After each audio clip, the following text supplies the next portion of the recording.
Hey everybody. Sean and Kelly here, Price and Price Group of Samson Properties, and what are we talking about? Well, today we're talking about touring agreements, buyer broker agreements. Essentially, this came from something that you said we had someone ask. Tell everybody. We have an attorney that watches our videos regularly, and he presented us a question. He had read an article about this and said that we should go into the details about how the NAR settlement changed touring for buyers. So we are going to take a deep dive. Here we go. Whoop, whoop.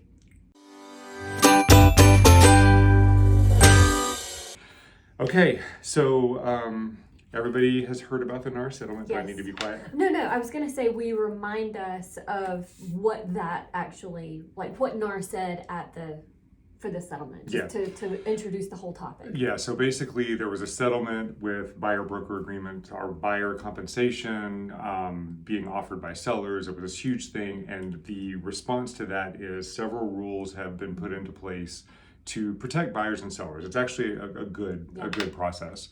One of the things is that there needs to be clear clarity. Yeah, of what the brokerage relationship is for a buyer and for a seller in any event or any encounter between agents and the public. So that's what we're going to dive into today, because though there's basically different business models that don't allow for that full disclosure. So we're going to dive into that. That's true. And let me make a blanket statement here, because I think two big things came out of that settlement. This is one of them. And then the other one was that all commissions are negotiable, right?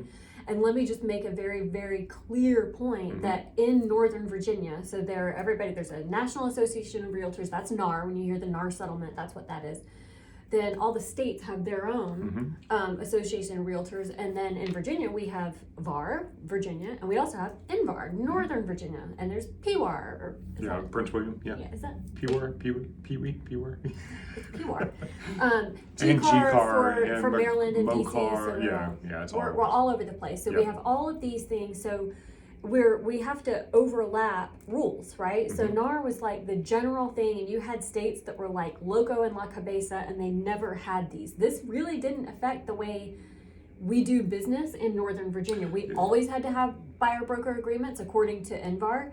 We always had to state that the fees and everything were negotiable according to NVAR. It's just that now that the public has become aware of it even the people here locally, they're hearing the up in arms of the states who didn't have that, and they're like, wait, I guess we never had it either. No, it's okay. You did. Yeah. Nothing in essence has changed operationally. Outcome-wise. Now they've had to change some language on. And order of operations has maybe been fine-tuned a little bit, but as far as like the day-to-day business of real estate here in Northern Virginia, nothing has changed. It's just become more transparent. It's more transparent, which does go to the point that even here, agents who weren't really complying and kind of slipped under the radar by non-compliance, they can't do that anymore.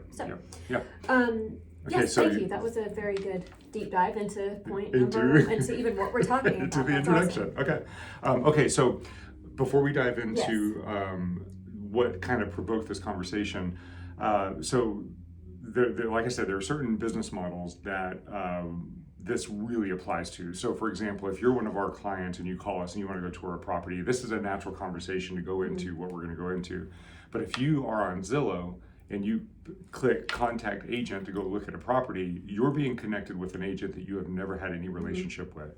So, or you think it's the listing agent, and it's not. Same thing with Redfin. If you get a Redfin tour and you've never met with that agent before, there has never been clarity with those kind of companies that provide that on-demand service as to what the relationship is between the agent and the buyer. So that's where this all falls into place. And you'll hear us, we're not being erroneous when we change between calling someone a customer or calling them a client. That's a good point. If you're shopping on Zillow or Redfin and you click, hey, I want a showing, you're a customer. Until you sign a piece of paper, a buyer broker agreement, then you're a client. That's right. And that changes everything. That's that fiduciary thing. That's where we are your agent, you are our client, and all that. It's not. So there's that. All right, so let's deep dive into this. Okay, so the question he asked was what? I think he was listening to something. He had read an article on from Kiplinger, however, and they were just talking about the Zillow touring agreement.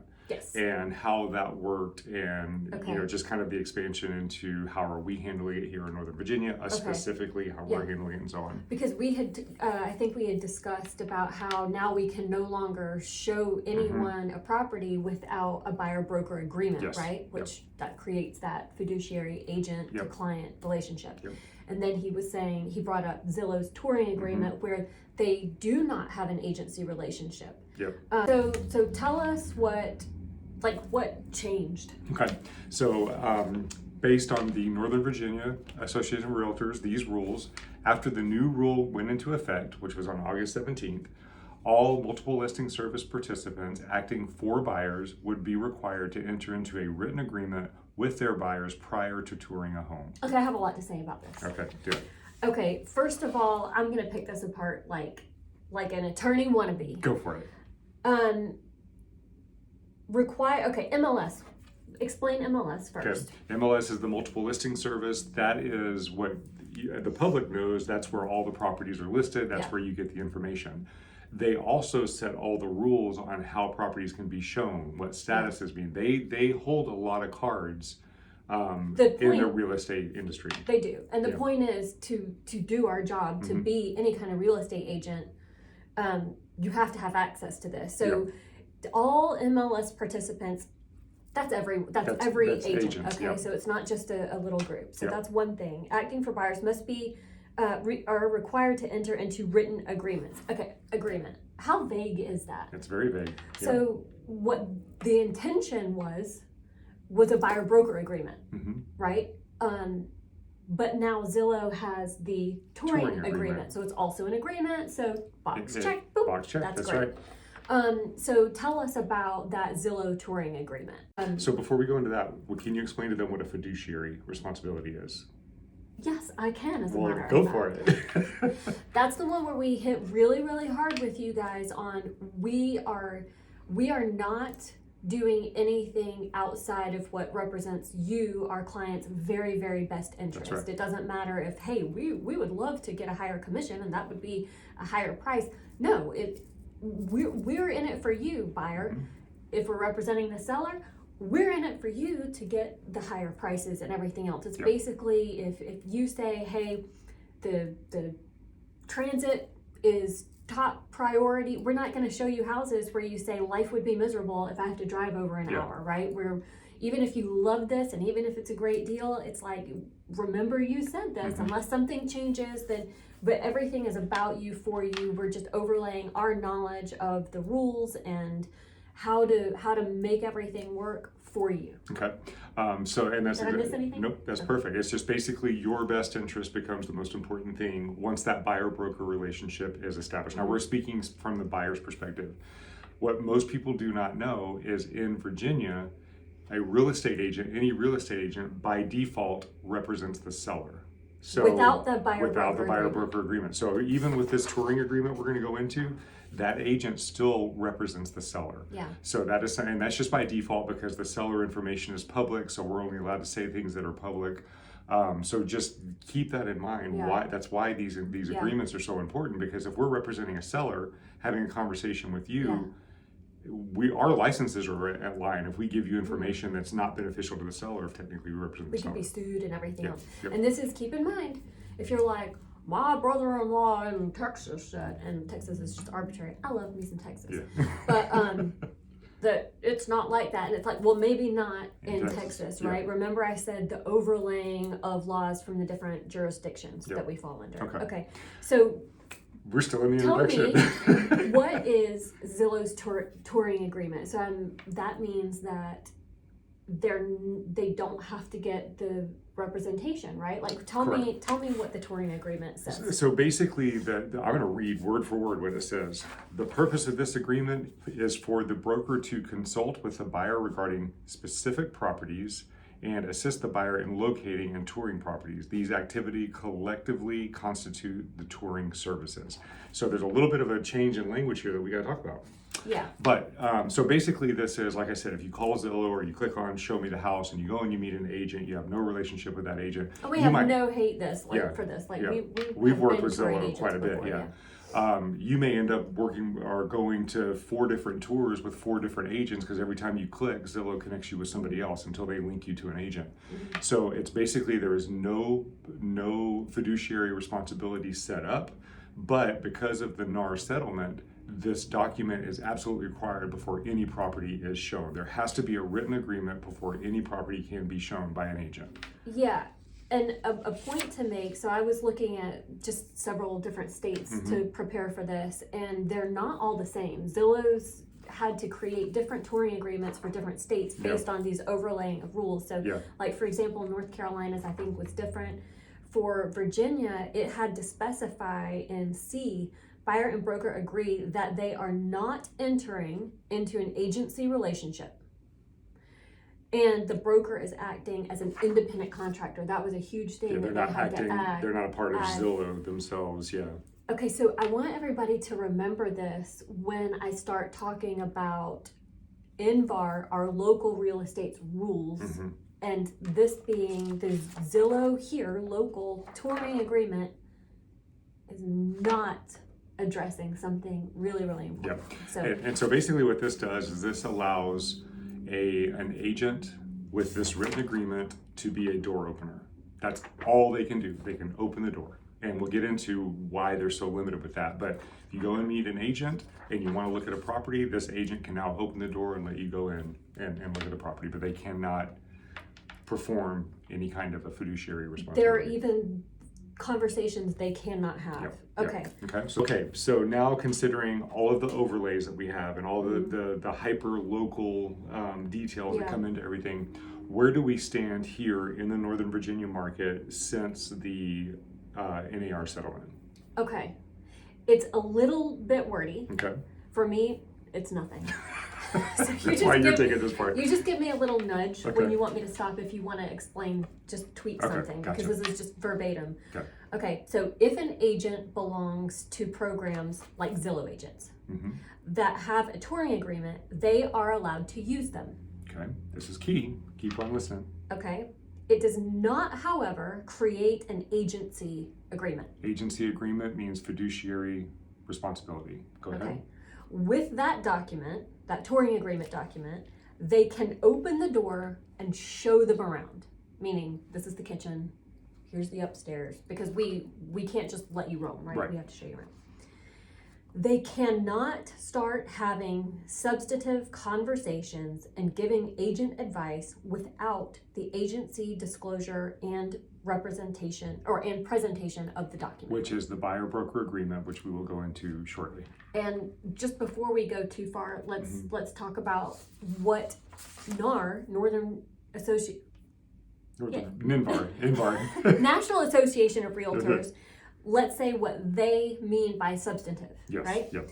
Okay, so their definition, this is for agents, not like Webster's, but okay, there's a difference between a general conversation about real estate and a discussion about a specific property.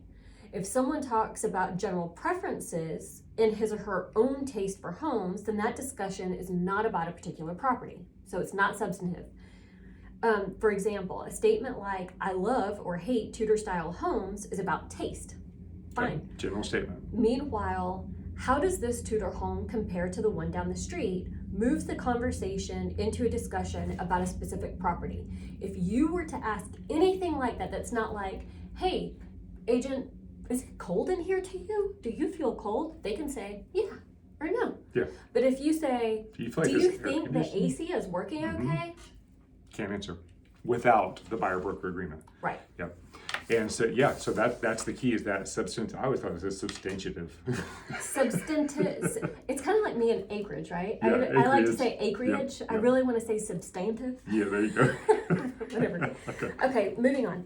If they plan to continue a relationship with that client, the agency relationship document should be presented and signed before the day is over. So buyer broker agreement. Okay. Right.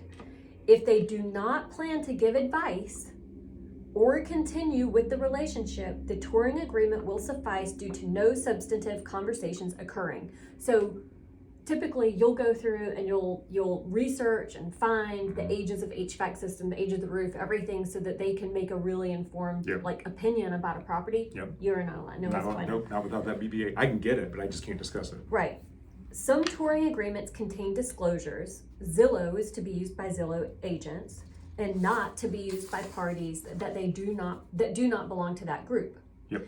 They should use the exclusive right to represent agreement, and noting purpose is for a specific property or is good for one day, etc. So explain what that means. So what that means is, and this is the practice that Kelly and I have when we're meeting with a new buyer, is we will go in with a buyer broker agreement, which is the full document that creates all of the agency relationship, the fiduciary responsibility, allows us to represent, it discloses commission, it discloses all the details of a transaction. It's everything that allows us to be amazing for you. Yes, but we will do it if we're only looking at one property. We will do it for that one property.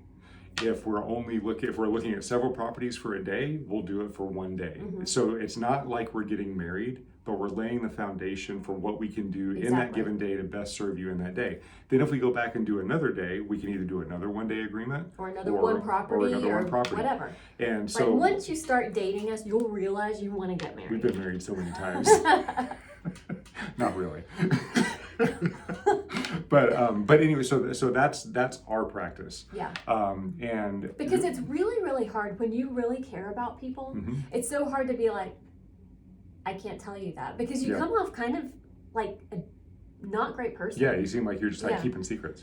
Yeah. And one of the things that's important here is this has always been the rule in Northern Virginia. You've always had to have a buyer broker agreement to perform. But they didn't make you sign. But they didn't make you sign. Yeah, so you've always had to have this, but it became practice for a lot of agents to get that buyer broker agreement signed at the time of writing offers and just carrying out, because there was also what is the term where if your actions act as if it's an implied, you would have an implied relationship. So a lot of agents depended on the implied relationship. I guess that's gone now, right? That's gone. Yeah. So because we did that too. I mean, we didn't want to scare everybody off. Like you have to sign a contract with us. Yeah. So we're not like coming down on anybody. Yeah. So that's the difference, is that this has always been required. They did have the implied aspect. Yeah. Most people depended on the implied aspect, but it is now required that there's a written agreement. Yes.